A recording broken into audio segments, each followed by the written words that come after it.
सो अभी हमने design elements में क्या क्या चीजें सीखी। नंबर 1 लाइन डिजाइन एलिमेंट में। Second form and shape. और थर्ड आज हम लोग कौन सा करने जा रहे हैं? स्पेस। लाइन बेस है। बेस का मतलब है जो भी फॉर्म एंड शेप क्रिएट हो रही है, उन फॉर्म एंड शेप्स को क्रिएट करके हम लोग वहाँ पे कहाँ पे स्पेस यूटिलाइज, स्पेस के अंदर जहाँ पे भी हम लोग प्लेसमेंट कर रहे हैं उसका बेस लाइन से ही निकल के आ रहा है। ठीक है, तो लाइन में जो हमने साइकोलॉजी यूज की है वो साइकोलॉजी हमारे फॉर्म एंड शेप में भी रन कर रही है। अब उस साइकोलॉजी को हम लोग देखेंगे कि स्पेस के अंदर जब भी हम लोग किसी ऑब्जेक्ट को प्लेसमेंट करते हैं, प्लेस करते हैं as per the need and requirement of the client और क्लाइंट की साइकोलॉजी को मैच करने के लिए, तो क्या इम्पैक्ट आता है स्पेस के अंदर। तो आज हम लोग क्या समझेंगे? स्पेस वाला पार्ट। मैंने तुमको बताया कि डिजाइन में 3 things are very important. Design के अंदर 3 things are very important. Number 1 illusion of space. Second, चलिए ले पर्पस ऑफ स्पेस। और थर्ड वन ना रिफ्लेक्शन ऑफ पर्सनैलिटी। ये कोर है, डिजाइन का कोर है। ये 3 things you have to remember जब भी आप किसी स्पेस को डिजाइन कर रहे हो, किसी ह्यूमन बीइंग्स के लिए डिजाइन कर रहे हो। अगर ये एक भी माइनस हो गया तो डिजाइन जो हम लोग आउटकम चाह रहे हैं वो आउटकम निकल के नहीं आएगा। नाउ द पार्ट इज, यहां तक क्लियर है। Now the part is the space. What is the space? Space का मतलब होता है, अगर मैं बात करूं what is the meaning of space, जहां पे भी हम लोग खड़े हैं, जहां पे भी हमारा हमसे रिलेटेड ऑब्जेक्ट प्लेसमेंट है, जहां पे भी हम लोग मूव कर रहे हैं, सर्कुलेशन कर रहे हैं, जहां पे भी हम लोग अपने स्पेस को यूटिलाइज कर रहे हैं, हर एक वो पार्ट जो 3 डायमेंशनल है और उस 3 डायमेंशनल में जो एक्टिविटी हो रही है वो किसी ना किसी स्पेस के अंदर हो रही है। That is the meaning of space. 3 dimensional space का मतलब क्या होता है? ये एक स्पेस का पार्ट हो गया, इसमें क्या करते हैं, ये एक लेंथ हो गया और ये क्या हो गया, ब्रेथ हो गया। मतलब ये length and breadth, this is the space. And अब हम लोग इसको वर्टिकली लेके जाते हैं। वर्टिकली का मतलब है हाइट। अब हम लोग हाइट को कैसे शो करेंगे?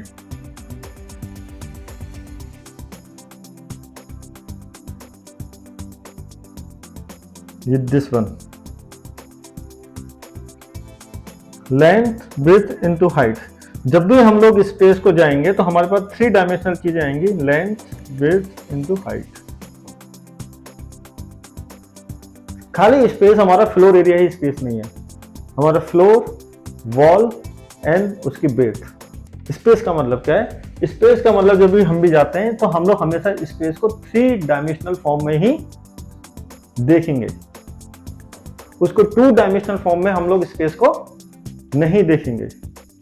3 डायमेंशनल स्पेस के अंदर हम लोग क्या ऑब्जेक्ट्स, हम लोग क्या रिक्वायरमेंट्स, हम लोग क्या अपने यूटिलाइजेशन ऑफ स्पेस को कैसे यूज कर रहे हैं, वो हमेशा 3 डायमेंशनल स्पेस में ही देखा जाएगा।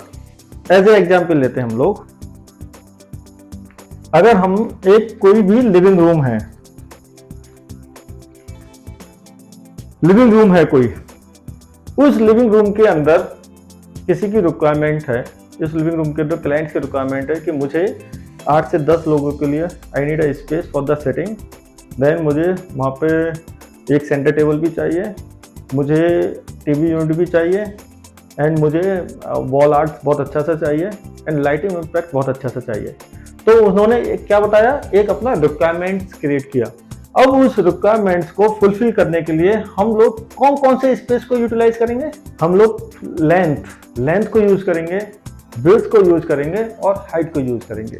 लेंथ और ब्रेड्थ को हम लोग यूज करेंगे जहां पे भी उनका सारा 5 फीट से जो बिलो में जितना भी फर्नीचर आ रहा है उसकी प्लेसमेंट रहेगी। देन जब हम लोग हाइट पे यूज करने जाते हैं तो जितना भी हमारा टीवी कैबिनेट हो गया या वॉल आर्ट हो गया या वॉल मोल्डिंग हो गया, वॉल पैनलिंग हो गया या फिर ऊपर से लाइटिंग इंपैक्ट हो गया, वो वाला पार्ट हमारा वर्टिकली जाएगा। तो हमने यहाँ पे 3 डायमेंशनल स्पेस को प्रॉपर्ली यूज किया, लेंथ, विड्थ इनटू हाइट। तो स्पेस का मतलब है आपको जब वो length into width into height का एक एरिया मिलता है तो उस एरिया के अंदर आपका जो नीड एंड रिक्वायरमेंट्स हैं एंड जो साइकोलॉजी है, जो साइकोलॉजी को हम लोग वहां पे यूज करना चाह रहे हैं, वो आप 3 डायमेंशनल स्पेस के अंदर कैसे क्रिएट करते हो। उस स्पेस को यूटिलाइजेशन करना ही स्पेस है।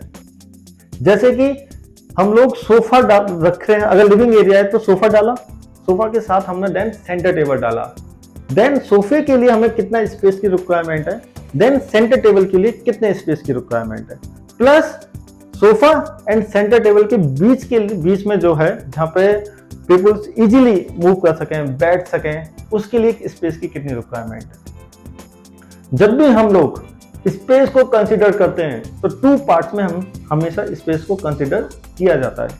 कौन कौन से पार्ट्स हैं? Positive and negative. जब भी हम लोग स्पेस की बात करते हैं पॉजिटिव और नेगेटिव पार्ट में ही हमें बात करते हैं। क्यों बात करते हैं? हमेशा ध्यान रखो, जब भी हम लोग स्पेस की बात कर रहे हैं और स्पेस के अंदर जब पॉजिटिव और नेगेटिव स्पेस की बात कर रहे हैं तो पॉजिटिव स्पेस हमेशा उस चीज को लिया जाता है जहां पे आपका स्पेस यूटिलाइज हो रहा है विद द ऑब्जेक्ट और with the furniture, that is the positive space. जिस एरिया में आपका कोई भी ऑब्जेक्ट एंड फर्नीचर कुछ भी यूटिलाइज नहीं हो रहा है और वो मूवमेंट एंड सर्कुलेशन के लिए स्पेस काम आ रहा है तो उसको क्या बोला जाता है? Negative space. हमेशा इन दोनों स्पेस को मैनेज किया जाता है किसी भी 3 डायमेंशनल स्पेस के अंदर। हम लोग पॉजिटिव और नेगेटिव स्पेस वर्टिकल हाइट में भी चेक करते हैं, देखा गया वहां पे भी कि वहां पे जब हम लोग आर्ट वर्क डाल रहे हैं तो वो एक क्या हो गया? Positive space. जहां पे भी आर्ट वर्क नहीं है, एम्प्टी वॉल है, वो क्या हो गया? Negative space. तो पॉजिटिव और नेगेटिव स्पेस को टोटली एक रेशियो के अंदर एक डाला जाता है। वो चेक किया जाता है कि हमारी रिक्वायरमेंट्स कितनी है, हमारी नीड कितनी है, उस नीड के अकॉर्डिंग हमें कितना स्पेस पॉजिटिव में देना है, कितना स्पेस नेगेटिव में देना है। सर्कुलेशन स्पेस एक प्रॉपर होना चाहिए। नेगेटिव स्पेस को हम लोग टोटली अवॉइड नहीं कर सकते हैं। नेगेटिव स्पेस और पॉजिटिव स्पेस दोनों ही पॉजिटिव काम करता है क्लाइंट के माइंड के लिए, क्लाइंट की साइकोलॉजी के लिए। जितना बेटर आप नेगेटिव स्पेस निकालोगे उतना ही माइंड स्मूथली काम करेगा और जितना आप पॉजिटिव स्पेस पॉजिटिवली निकालोगे स्पेस को यूटिलाइज करने के लिए तो भी एक क्लाइंट के माइंड के लिए वो पॉजिटिव ही काम करता है। नाउ सेकंड पार्ट इसमें क्या आता है कि जितने भी आपने ऑब्जेक्ट्स रखे एक स्पेस के अंदर, सपोज करो as a example living room area में आपने वहां पे सोफा रखा, सेंटर टेबल रखा, हाई चेयर रखा, ठीक है, टीवी यूनिट बनाया, लाइट डाला आपने, ठीक है, एंड शैंडिलियर डाला, कुछ भी डाला।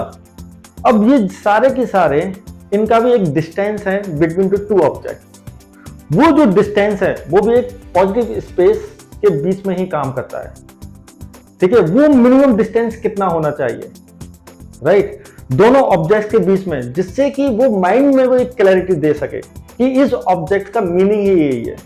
जैसे कि जब हम लोग सोफा पे बैठे हैं तो कितना एक डिस्टेंस होना चाहिए जहां पे हम लोग टीवी यूनिट लगा रहे हैं, वो मिनिमम डिस्टेंस, वो स्पेस है। वो स्पेस कितना है हमारे आईज एंड टीवी के बीच में, ठीक है। वो भी एक स्पेस है, मैटर करता है जब भी हम लोग किसी स्पेस को डिजाइन करते हैं। अभी आपने कुछ भी एक डेकोरेटिव आइटम आपने डाला, वहां पे कोई भी एक डिजाइन एलिमेंट डाला, सपोज करो कि आपने वॉल पे कोई भी 2 डिजाइन एलिमेंट डाले, उन दोनों डिजाइन एलिमेंट के बीच का जो स्पेस है वो कितना है, वो कितना दोनों डिजाइन एलिमेंट को बैलेंस कर रहा है, क्या वो पॉजिटिव और नेगेटिव स्पेस में लेके जा रहा है, पॉजिटिव स्पेस कितना है वहां पे, नेगेटिव स्पेस कितना है, उनका रेशियो कितना है, उन दोनों को भी वो माइंड में कहीं ना कहीं इंपैक्ट डालता है। जितने भी आप अपने स्पेस के अंदर चीजें ऑब्जेक्ट देखोगे, उसके अंदर का जो स्पेस है वो मैटर करता है कि आपके माइंड को रिलैक्स देना है कि आपको एनर्जेटिक बनाना है। समझे? सपोज करो कि अब कोई भी एक ऑब्जेक्ट है और आपने सारे ऑब्जेक्ट एक साथ रख दिए, तो वो क्या बना दिया आपने? उसको कलेक्टर बना दिया, साथ में रख दिया सारे ऑब्जेक्ट्स को, तो वो माइंड में क्या इमेज डालेगा? उन्हीं ऑब्जेक्ट्स को जब आप स्पेस के साथ यूटिलाइज करते हो आपस में ही, ठीक है, जब उनको प्रॉपर कोऑर्डिनेशन के साथ लगाते हो चीजें, तो उसका एक अलग इंपैक्ट जाता है माइंड के ऊपर। तो स्पेस का मीनिंग खाली हमारा स्पेस यूटिलाइजेशन और नेगेटिव स्पेस में जो फ्लोर वाला पार्ट है या वर्टिकल वाला पार्ट है उससे भी बढ़ के है। जब हम लोग वहां पे ऑब्जेक्ट्स जितने भी डाल रहे हैं उनके बीच का जो स्पेस है उसको का रेशियो कितना है, वो बैलेंस आउट है कि नहीं है, क्योंकि वो कहीं ना कहीं माइंड में ज्यादा इंपैक्ट डालता है। जैसे कि एग्जांपल कि एक सोफा है और उसका एक सेंटर टेबल है, तो उन दोनों का स्पेस, दो चेयर है, दोनों चेयर का स्पेस, आपका बेड है, बेड के साइड में दोनों साइड टेबल है, उन दोनों साइड टेबल के बेड और साइड टेबल का बीच का स्पेस, एंड देन वॉल्स का स्पेस। टीवी यूनिट जहां पे भी आप डाल रहे हो, तो टीवी यूनिट के लेफ्ट और राइट में अगर कोई ऑब्जेक्ट डाल रहे हो तो उन दोनों का स्पेस, राइट। लाइटों का स्पेस, जो भी आप सीलिंग में लाइट इंपैक्ट डाल रहे हो या लाइट डाल रहे हो, उन दोनों लाइटों का स्पेस कितना है। लाइटों का स्पेस फ्लोर पे कितने कितने डाया का बन रहा है वो भी मैटर करता है। हर एक पार्ट जो एक डिस्टेंस कवर कर रही है, एक डिस्टेंस ही हमारे माइंड के अंदर चीजों को इंपैक्टफुल बनाती है और वो भी वियर्ड बना देती है। अगर उस स्पेस का बैलेंस आउट हमने अगर प्रॉपरली दोनों ऑब्जेक्ट्स के बीच में नहीं किया है, तो अगर किया है तो वेल है, वो फिर स्पेस अलग ही निकल के आता है। ये है आज के दो मीनिंग। क्या समझ में आया आपको स्पेस का? वो हो गया जहां पे हम लोग स्पेस को यूटिलाइज कर रहे हैं एक, और दूसरा अरे नेगेटिव स्पेस। दूसरा मैंने क्या मीनिंग बताया स्पेस का?